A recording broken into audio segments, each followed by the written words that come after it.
Hello students, आज हम लोग स्टार्ट करेंगे माइक्रो इकोनॉमिक्स का chapter 1 that is introduction and I will be teaching you the topic central problems of an economy. But before starting that let's understand what is economy. हम economy की बात करते हैं तो इकोनॉमी एक system है, ठीक है, जहाँ पर लोगों को एक जरिया मिलता है काम करने का and they can earn their livelihood. For example, अगर मैं एक बिजनेसमैन की बात करूं तो बिजनेसमैन इकोनॉमी में इन्वॉल्व है, राइट? वो गुड्स प्रोड्यूस करता है, सेल करता है एंड देन उसको रिटर्न मिलता है in the form of profit. Fine. तो system basically which provide people the mean to work, एक जरिया जहां पर काम कर सकते हैं and to earn their livelihood. This is the main meaning of economy.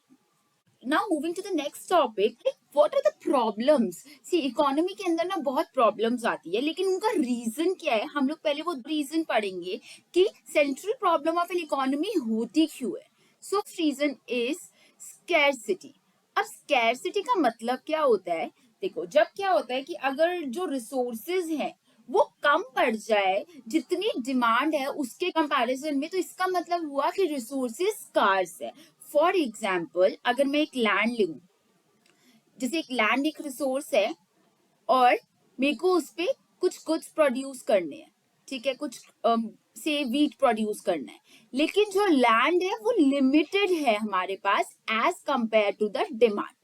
इस रीजन की वजह से सेंट्रल प्रॉब्लम है फिर इकोनॉमी अराइज होती है। अगर स्कैरसिटी ना हो रिसोर्सेज की तो ये प्रॉब्लम इकोनॉमी में कुछ आएगी नहीं।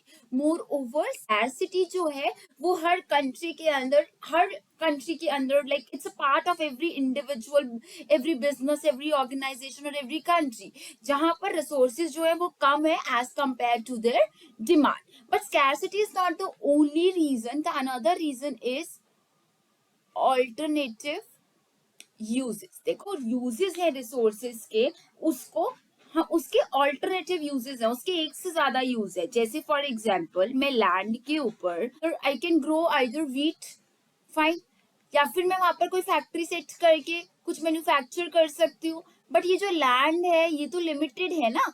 तो अब इसके जो ऑल्टरनेटिव यूजेस है, तो इसकी वजह से क्या होगा कि जो प्रोडक्शन कर रहा है उसको प्रॉब्लम आएगी ये डिसाइड करने में कि मैं इसलिए यूज करूं, ए रीजन की वजह से यूज करूं या बी रीजन के लिए यूज करूं।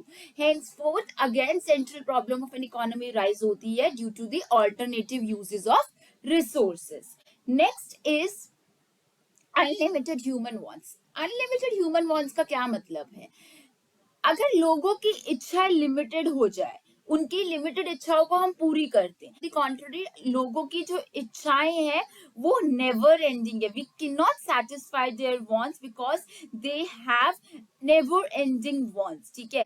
जो वांट्स ऑफ पीपल है वो बढ़ती जाती है, जिसकी वजह से वो सारी वांट्स जो है सेटिस्फाई नहीं होती रहती। जो सेटिस्फाई हो जाती है उसके बाद उनकी और इच्छाएं बढ़ जाती है। तो these are the three reason कि इकोनॉमिक प्रॉब्लम क्यों आती है। First is scarcity, second is alternative uses and third is unlimited human wants. I hope आपको इन तीनों रीजंस में कोई डाउट नहीं होगा। एक central problem of an economy का रीजन तो पता चल गया हमको कि क्यों अराइज होती है, कौन सी प्रॉब्लम्स अराइज होती है। अब हम लोग वो पढ़ेंगे। पहली प्रॉब्लम है what to produce. To produce कहती है कि ऐसी प्रॉब्लम अराइज होती है जहां पर हमको ये डिसाइड करना पड़ता है कि कौन से गुड्स और सर्विसेज प्रोड्यूस करें और कितनी क्वांटिटी में।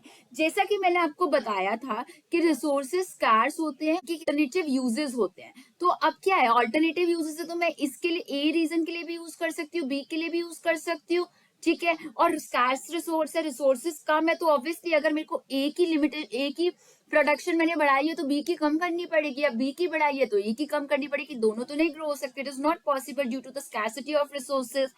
तो this problem deals with that which goods or services should be produced and in which quantity. I have told you the reason very clearly कि इस वजह से ये प्रॉब्लम अराइज होती है, और इस प्रॉब्लम में किस चीज का डिसीजन लेने में प्रॉब्लम होती है कि किस तरह के गुड्स हम मैन्युफैक्चर करें और कितने करें। For example, now let's take example. Goods है, पहला है कंज्यूमर गुड्स, लाइक जो डे टू डे लाइफ में हम लोग यूज करते हैं, और दूसरा है कैपिटल गुड्स। कैपिटल गुड्स का क्या मतलब होता है, जैसे कि मशीनरी, इक्विपमेंट्स। तो हम लोगों के पास दो तरह के गुड्स है, कंज्यूमर गुड्स और कैपिटल गुड्स। अब ये डिसाइड करना है कि हम कौन सा प्रोड्यूस करें, कंज्यूमर गुड्स करें, कैपिटल गुड्स करें। क्योंकि अगर फॉर एग्जांपल अगर हम लोग कंज्यूमर गुड्स सपोज राइस और व्हीट वगैरह ग्रो करते हैं तो रिसोर्सेज उसमें यूज हो जाएंगे, तो इसके लिए कम रहेंगे। वेराज अगर हम कैपिटल मतलब इक्विपमेंट्स, मशीन, कैपिटल गुड्स के लिए बढ़ाते हैं अपनी प्रोडक्शन तो कंज्यूमर गुड्स कम हो जाएंगे। तो ये प्रॉब्लम अराइज होती है इकोनॉमी में कि कौन से गुड्स प्रोड्यूस करें और कितनी क्वांटिटी में करें। इन सब के लिए गाइडिंग प्रिंसिपल होता है, दैट मीन्स सॉल्यूशन जो इकोनॉमिक्स में दिया गया है। कि गाइडिंग प्रिंसिपल क्या होता है, रिसोर्सेस को इस तरह एलोकेट करो जो मैक्सिमम एग्रीगेट सेटिस्फैक्शन दे। मतलब कि जो सेटिस्फैक्शन का लेवल है वो मैक्सिमम रहे, उसको ध्यान रखते हुए आप डिसाइड करो कि कौन से गुड प्रोड्यूस किए जाए और कितनी क्वांटिटी में किए जाए। इट इज वेरी इंपॉर्टेंट जब आपको आंसर लिखना हो तो आप व्हाट टू प्रोड्यूस की हेडिंग देके आप पहले उसको डिफाइन करेंगे, देन आप एग्जाम्पल देंगे एंड देन गाइडिंग प्रिंसिपल देंगे, तभी आपको फुल मार्क्स मिलेंगे। से हाउ टू प्रोड्यूस, पहला था व्हाट टू प्रोड्यूस कि क्या प्रोड्यूस करे और कितनी क्वांटिटी में करे, जैसे मैंने आपको एग्जांपल भी दिया था, कैपिटल गुड्स प्रोड्यूस करे या कंज्यूमर गुड्स प्रोड्यूस करे। हाउ टू प्रोड्यूस में क्या आ जाता है कि कैसे प्रोड्यूस करे। देयर आर टू टेक्निक्स, एक होती है लेबर इंटेंसिव और एक होती है capital intensive. These are the technique.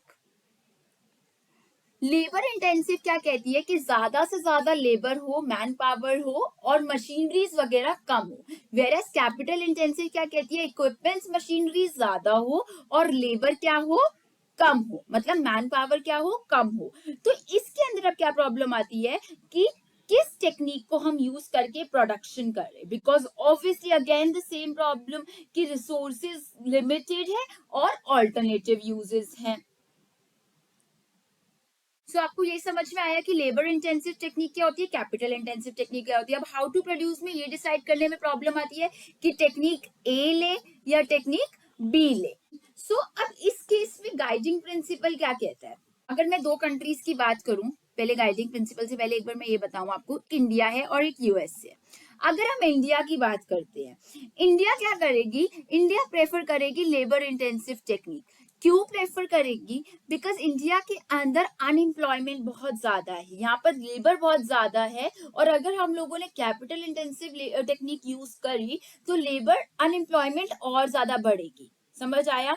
Whereas USA में क्या है, यूएसए के अंदर अगर हम बात करें वो कैपिटल इंटेंसिव टेक्निक करेगी ज्यादा से ज्यादा, बिकॉज वहां पर कैपिटल ज्यादा है। Like this is very important कि जब इकोनॉमी डिसाइड कर रही है कि कौन सी टेक्निक ले, वो अपने अपने रिसोर्सेज को ध्यान रख के डिसाइड करे। ये नहीं कि अगर एक कंट्री कुछ ले रही है और दूसरी कंट्री को देखकर पहली कंट्री वो ले, this is not a right decision.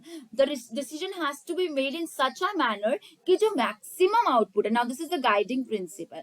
Decision guiding principle है, डिसीजन उस तरीके में लेना चाहिए कि जो आउटपुट है वो मैक्सिमम होए और मिनिमम कॉस्ट में।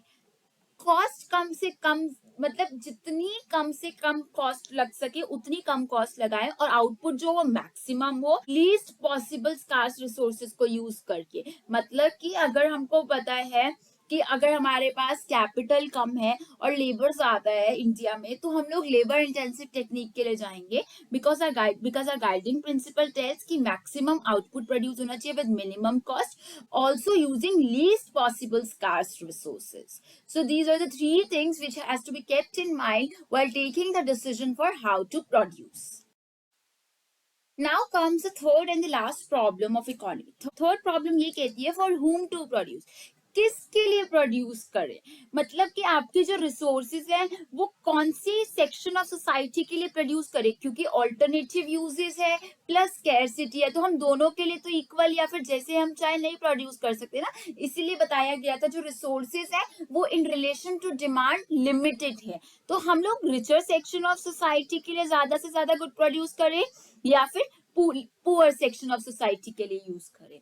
इसके अंदर क्या होता है, अब इकोनॉमी को प्रॉब्लम आती है कि अगर वो रिचर सेक्शन लग्जूरियस गुड्स ज्यादा प्रोड्यूस करेगी तो बेसिक नेसेसिटी की गुड्स की प्रोडक्शन कम करनी पड़ेगी, वेर एज लग्जूरियस गुड्स कम करेगी तो बेसिक नेसेसिटी के गुड्स ज्यादा हो सकते हैं. तो how can economy maintain balance between them? This is a problem which arises in economics.